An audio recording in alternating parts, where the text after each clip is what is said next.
May you be intent to listen to the Dhamma. This year, today, the monks and lay people have determined to gather together. First, I give my respects and ask for the opportunity to speak from Venerable Ajahn Liam, the head and the abbot of Wat Marp and my teacher as well. Today, on this important day, we come to practice in homage to Venerable Ajahn Chah, which today marks 30 years since his passing and 103 years since his birth. Having a Sawaka, a venerable noble disciple of the Lord Buddha, to arise is not easy, because each Buddha had to build their parami, spiritual perfections, for a very long time, for many asankhayas, many hundreds of thousands of kalpas, which we can't count how many millions of years it is, until that Buddha attained enlightenment, becoming a Samma Sambuddha, and laying down the fundamental teachings that gave the path to lead all living beings to be free from all types of suffering. And having been born, even the Buddha couldn't find the beginning of the cycle of samsara. When there is a cycle of birth and death, coming from the power of the kilesas, the mental defilements, then we build kamma. When we have kilesas, we build kamma, and we have vipaka, the results of kamma arise. It keeps cycling on and on.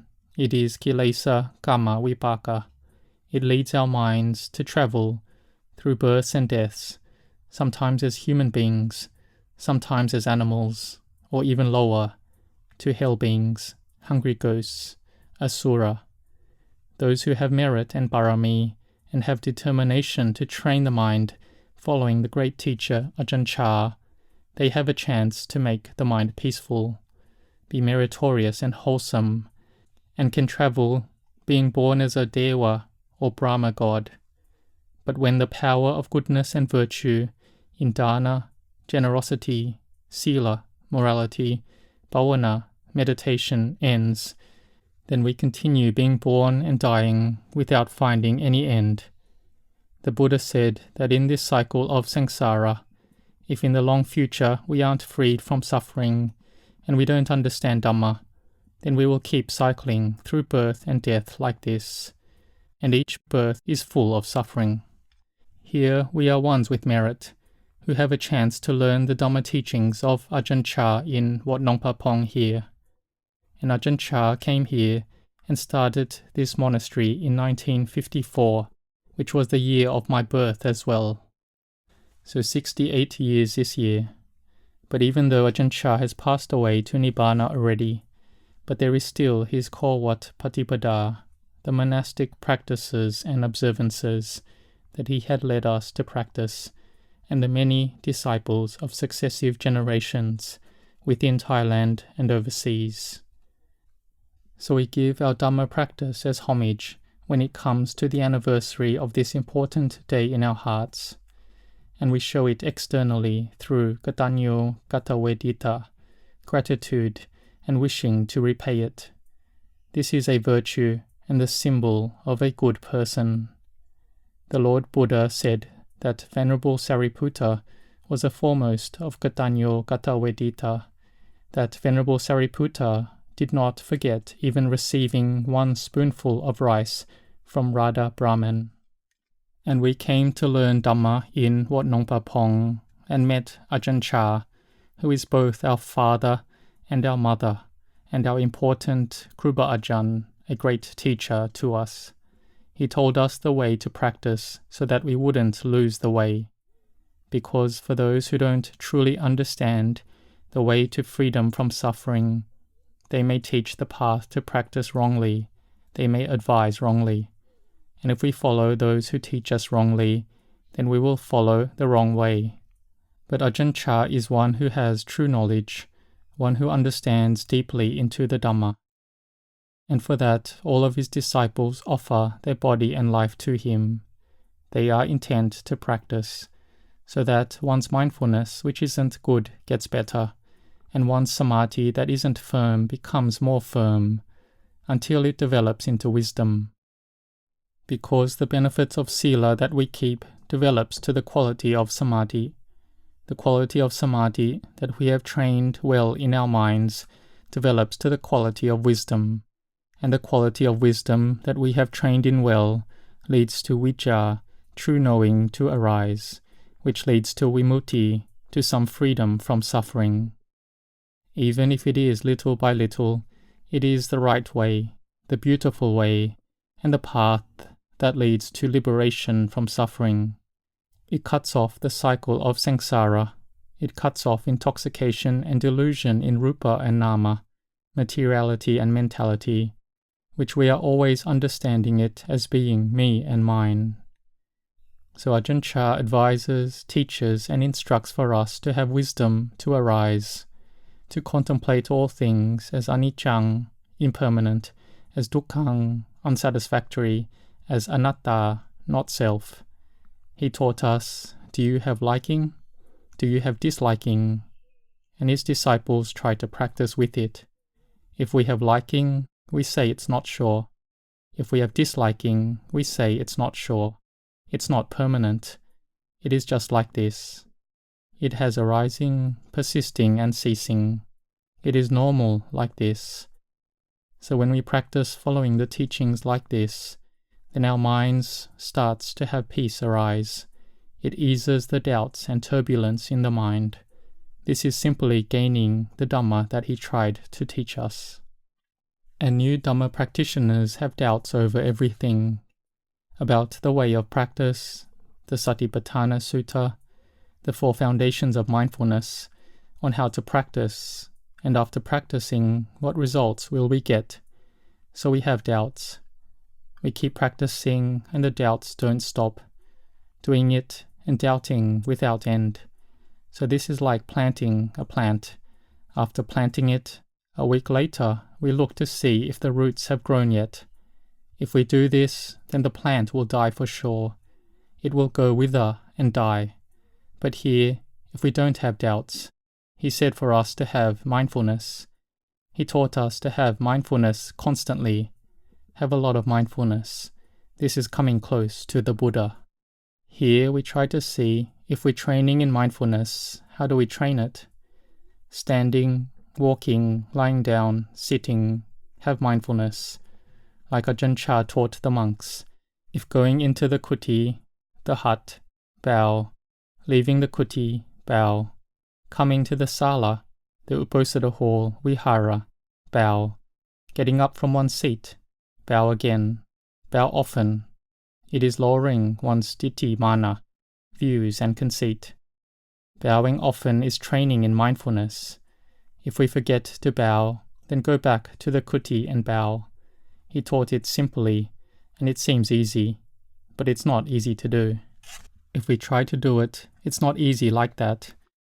But if we're determined to do it, then we are firm and intent to sincerely practice. Whatever he taught, we try to do it. He taught us to do morning and evening chanting, taught to do the monastic duties, and so we do it. We are determined to practice them. Like the senior monks who have told us the Kowat Patipada here, they have passed receiving instructions from Ajahn Chah and are able to know the foundations, and they take that Dhamma to teach us, telling us what Ajahn Chah taught. So giving our Dhamma practice as homage on this important day, it is also the day that Thailand holds as Teachers' Day, or we can say it's a National Teachers' Day. So the Buddha was the knower and teacher of all the worlds, of people, devas, brahmas, in the 3 world systems. And the great teacher Ajahn Chah was an experienced and advanced teacher. He taught us, especially in the times that our defilements are being insolent and brash.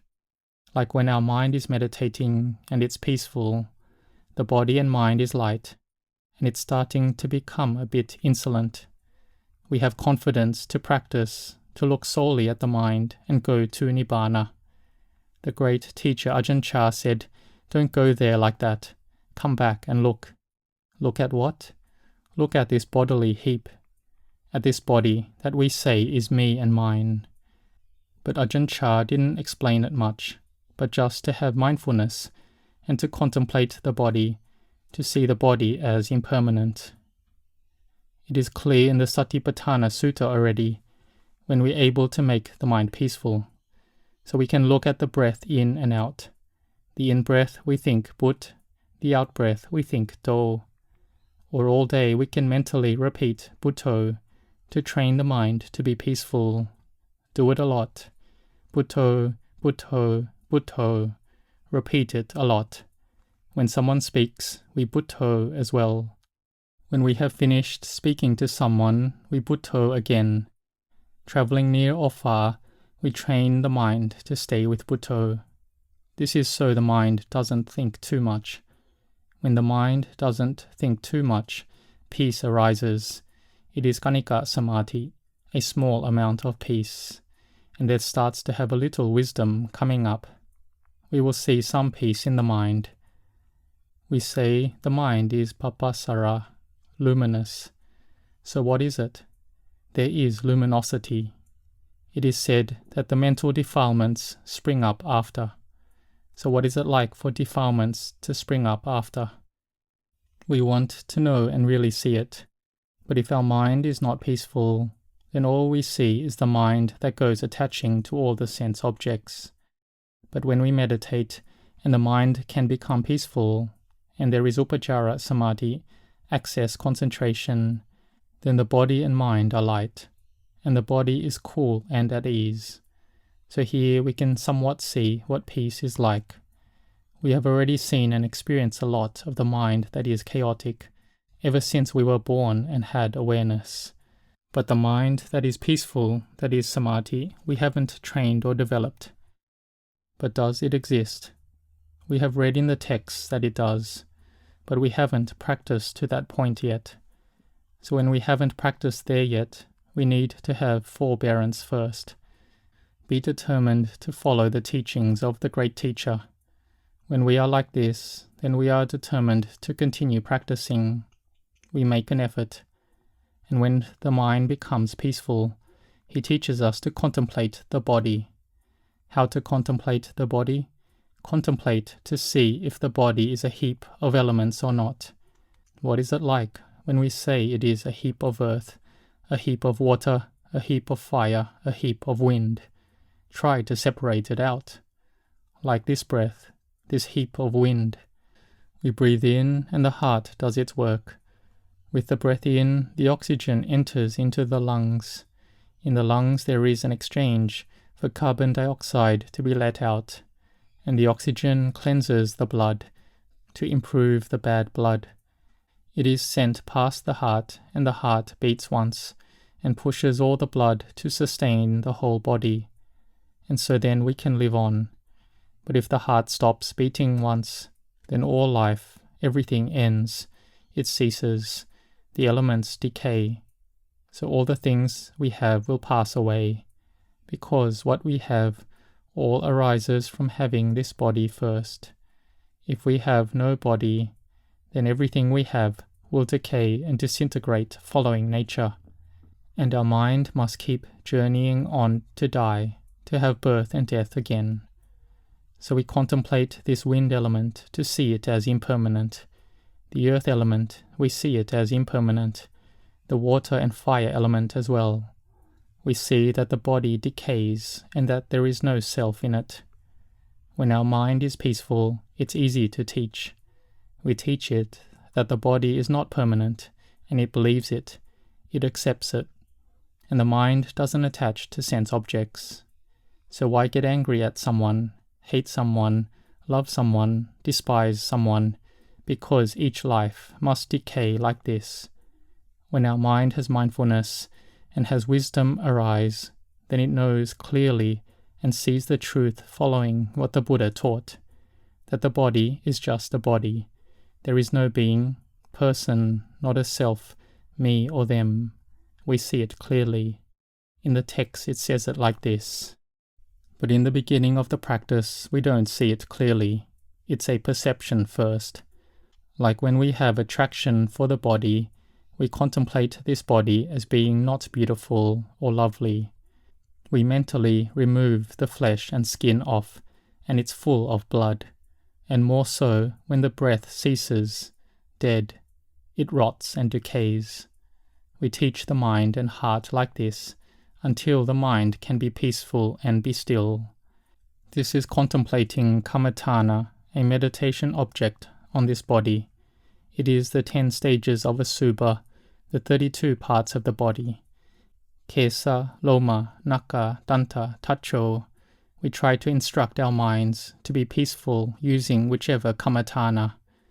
And we have metta, goodwill and compassion in our minds constantly. So when we have metta and compassion, or the 4 sublime abidings, it protects our mind, and we become someone who self-sacrifices, someone who lessens our views and conceit, and so then our mind is able to maintain samadhi. But sometimes there is no samadhi. We think it's upajjhara samadhi. It's not easy like that. Kanika samadhi may not even arise. So then we must have mindfulness to know how our feelings are now. Does the mind have liking? Does it have disliking? If we have disliking, will we die? Will they die? What do we dislike? We don't like it at all. We don't like this person or that person. We don't look at to see what it is that we dislike about that person, because that person doesn't exist. They are just the 4 elements. So why do we hate them there? What are we averse to? Are we averse to their mind? Their mind is that way because ignorance covers over their mind. Even this body is not ours, and ignorance covers over our mind, right? It makes us have liking and disliking arise. But when we know this, we can see it as normal, and we don't get angry, have ill will, love or hate. We people are born, get old the same, have pain the same, and die the same. Here we have Dhamma arising in the heart. So with this samadhi here, we contemplate the body. Ajahn Chah emphasized that when we have samadhi, peacefulness, it's not that we go look solely at the mind so that we can see and attain the Dhamma and to end the defilements once and for all. The thing that our mind is most attached to is this body. When the mind proliferates, it's all to do with things related to the body. The ignorance makes the mind proliferate. There is awareness, and then a sense of self arises. The mind is not luminous anymore. Here, we have mindfulness to focus and contemplate, and slowly we see the truth arise. The mind has emptiness. Rapture arises. There is inner gladness. The mind has emptiness. And so we do samadhi again. It is said that rapture arises. There is inner gladness. There is contentment and inner happiness. And this may arise from listening to Dhamma, from giving alms, from chanting. We can also feel gladdened from building goodness, from helping the society, and then our mind is very pleasant. This is the defilements retreating from our minds.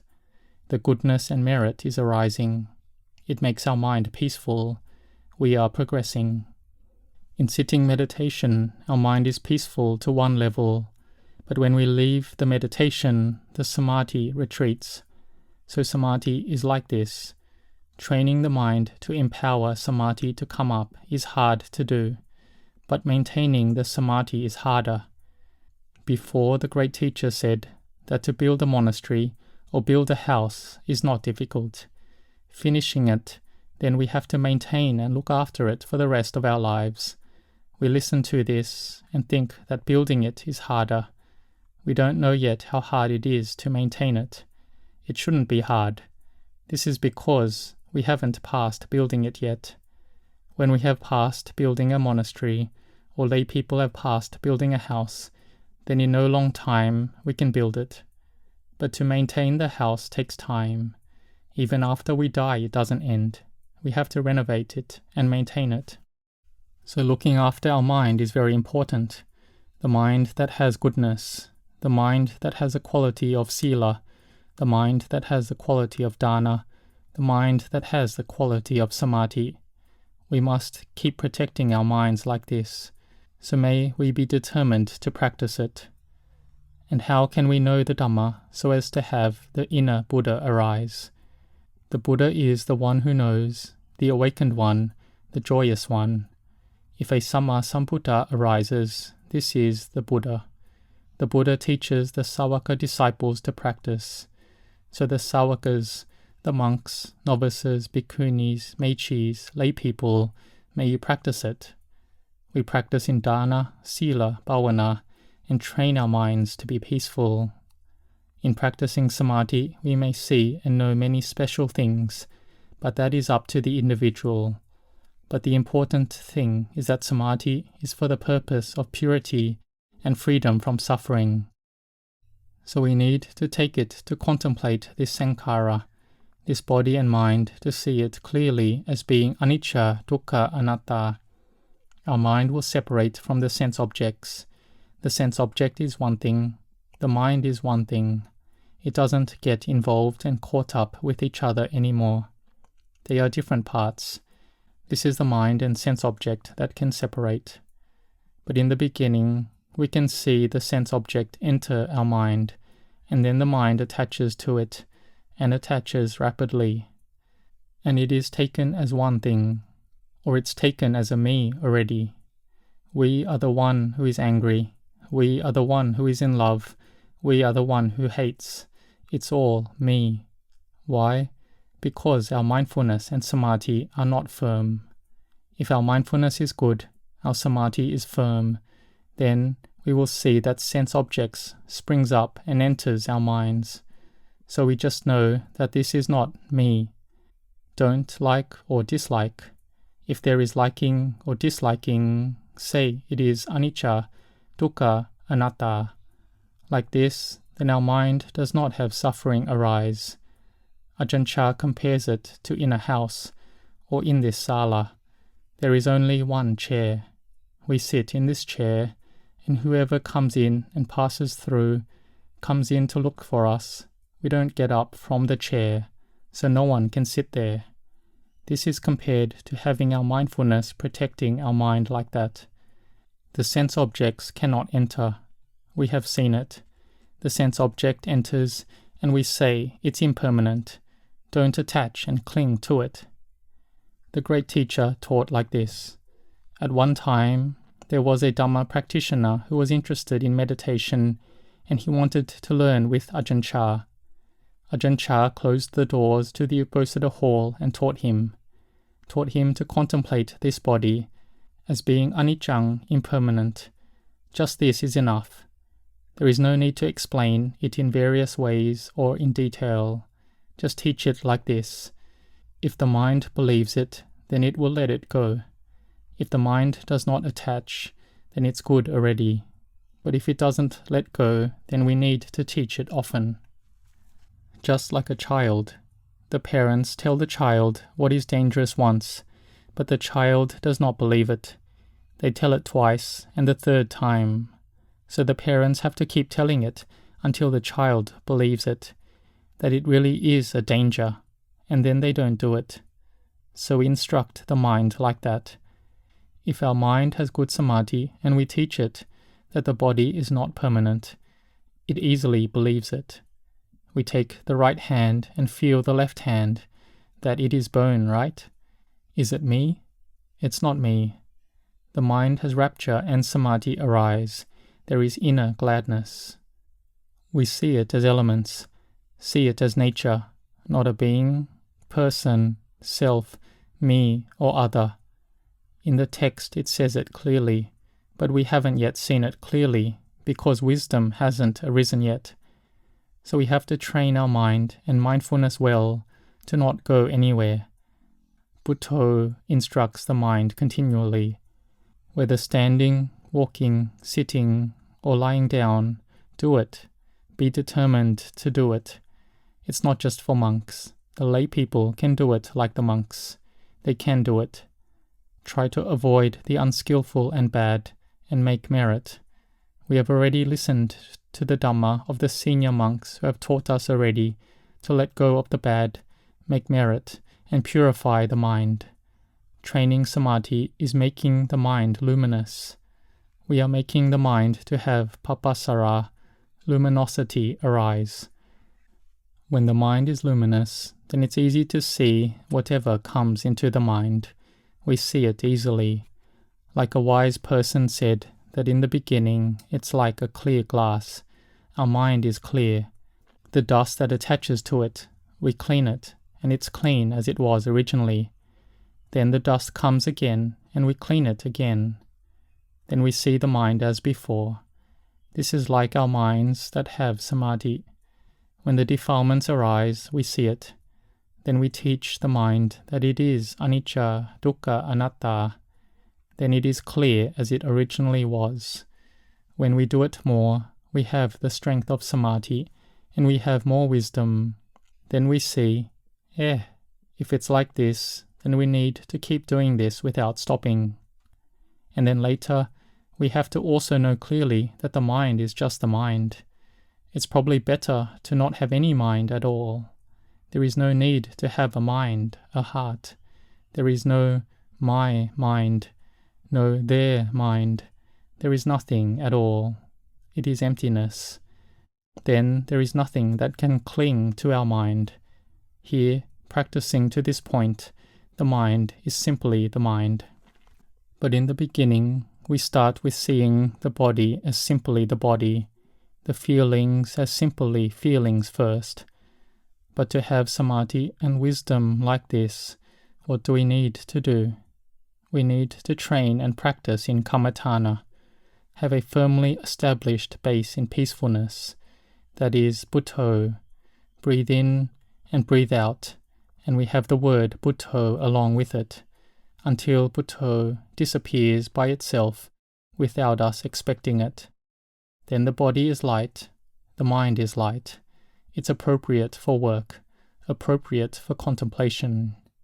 Like this, the practice is correct, the way that the great teacher Ajahn Chah taught in Wat Marp for a long time. So may we follow this practice. And today is the anniversary of his passing. But what passed was just the bodily form. But his Korwat Patipada, his teachings, are still here, teaching us to forbear, teaching us to be determined, teaching us to have effort, and to reduce our views and conceit. He taught us from beginning stages and the middle stages, to do samadhi, for us to have a place and a house. We have a house as a resting place for the body. Be it hot, cold, dust, pollution, when we rest at home, we are at ease. Teaching us to have a house, a resting place, this is about samadhi, making our mind peaceful.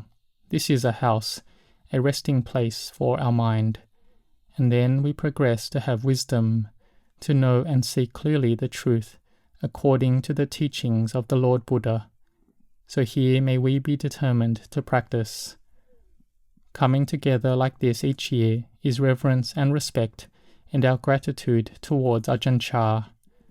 Though this year not many of us can gather, only an appropriate amount of people, but we still have a program of chanting, puja, sitting meditation.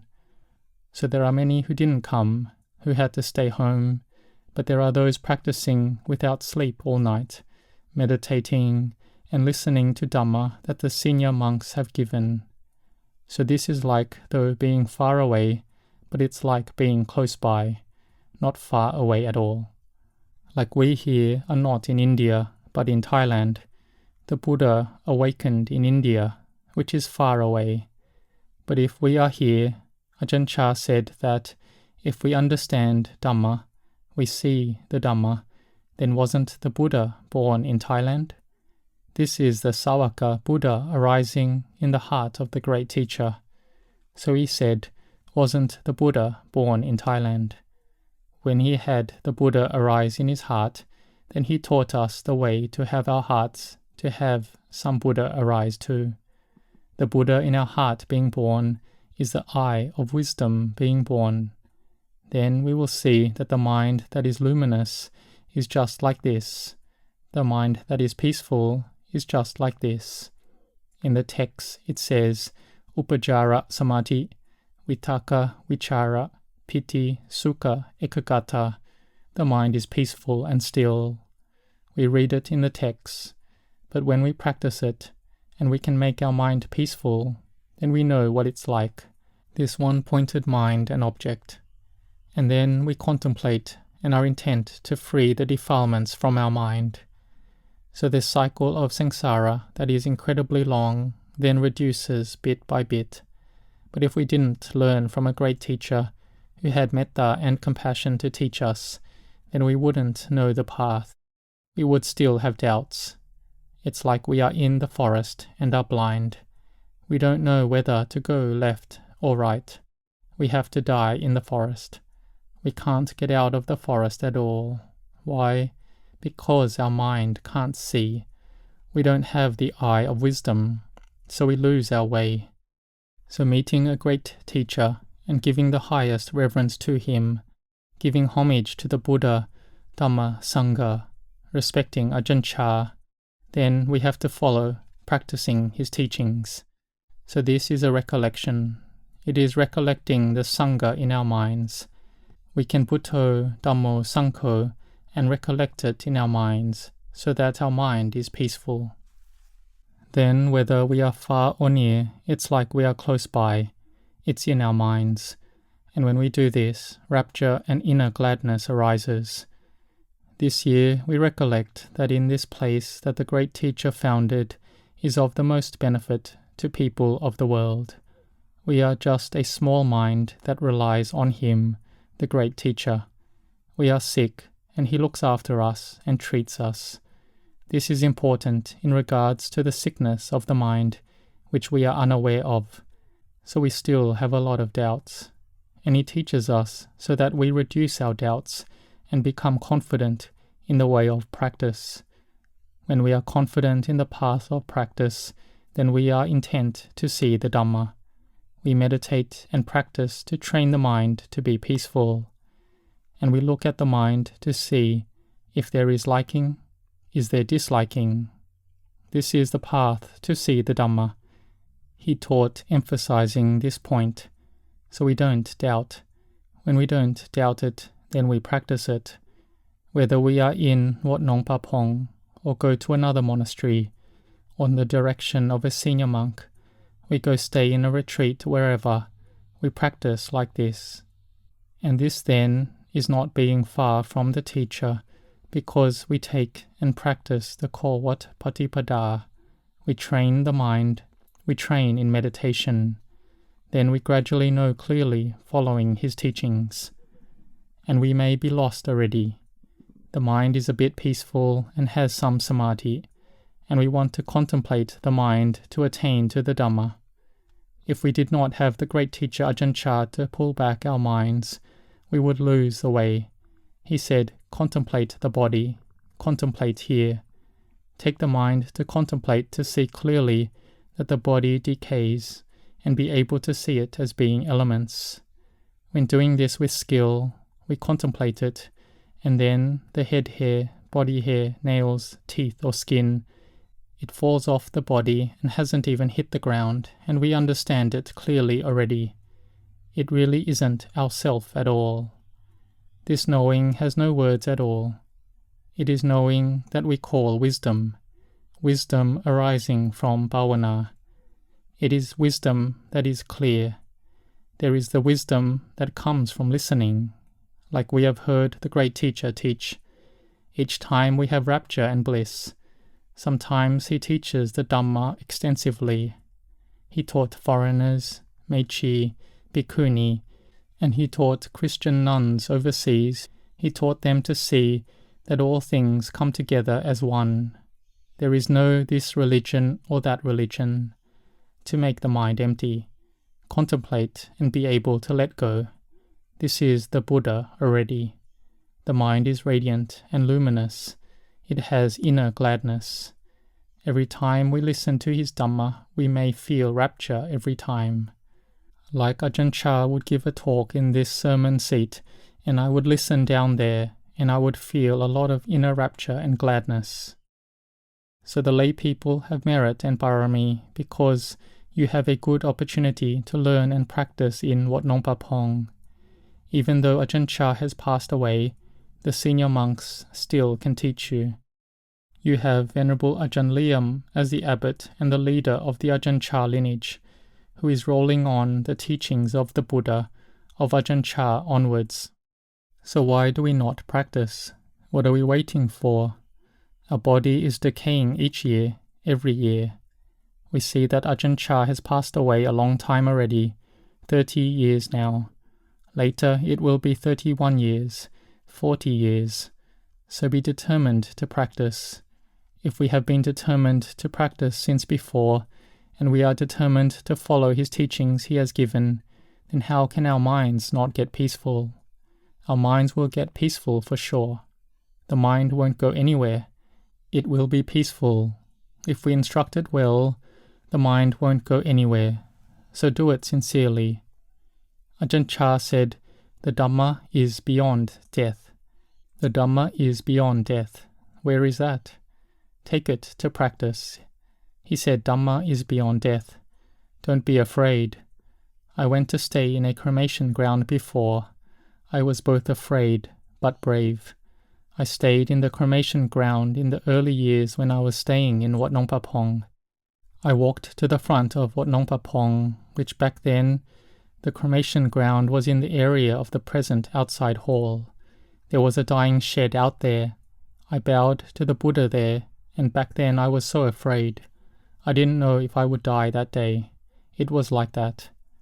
I bowed and thought of Ajahn Chah for him to look after me. I'm going into the cremation ground. I think Ajahn Chah knew my inner feelings, and I was sitting there and had lit a candle. Here Ajahn Chah walked around there and asked, "Who is it there?" "It's me, Venerable Anan." My mind already felt a bit better. Then he walked off. He knew that I was scared and was fighting with the fear. I walked meditation and contemplated in the cremation ground. I was both afraid and brave. I trained in that way. The next year I trained like that again. There was a cremation on, so I trained by walking meditation there. An arm of a person fell off and a dog came to eat it, walking off with it. If I wasn't afraid, the fear wouldn't arise. The mind is like this. But when the mind is peaceful, then there is a better type of knowing. From having fear, there is great bravery coming up in the mind.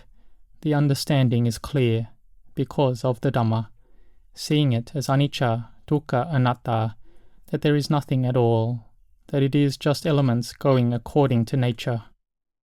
So in training the mind, we want the mind to have peacefulness like this, and then wisdom arises.